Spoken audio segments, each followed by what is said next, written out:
রোজা রেখে রান্না করার কারণে রোজা ভেঙে যাওয়ার ভয়ে অনেকেই তরকারিতে লবণ দেখে না, ফলে ইফতারিতে অথবা রাতের খাবারে লবণ বেশি হলে পরিবারের অন্যদের কষ্ট হতে পারে। সত্যি কি রোজা রেখে লবণ চাখলে রোজা ভেঙে যায়, নাকি রোজা রেখে তরকারির লবণ চাখা বৈধ আছে? আজকে আমরা এটা নিয়ে আলোচনা করব। এর সঠিক ও গ্রহণযোগ্য উত্তর হচ্ছে, অন্যদের কষ্ট হওয়ার আশঙ্কা হলে রোজা অবস্থায় তরকারিতে লবণ দেখার অবকাশ আছে, এতে রোজা ভঙ্গ হবে না। তবে লবণ দেখে সঙ্গে সঙ্গে থুতু ফেলে দিতে হবে, প্রয়োজনে কুলিও করে নিতে হবে।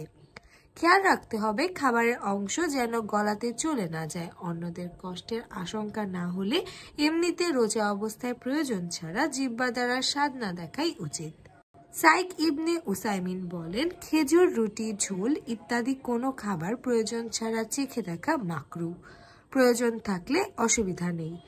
এর কারণ হচ্ছে খাবারের কিছু অংশ পেটে চলে যেতে পারে, হয়তোবা ব্যক্তি নিজেও উপলব্ধি করতে পারবে না। এভাবে খাবার চেখে দেখা তার রোজাকে নষ্ট হওয়ার সম্মুখীন করে দিতে পারে। অন্যদিকে খাবারটি অতি সুস্বাদু হলে মজা নেওয়ার জন্য আবার চেখে দেখতে পারে। হতে পারে খুব জোরে টান দিতে গিয়ে খাবারের কিছু অংশ পেটের ভিতর চলে যেতে পারে।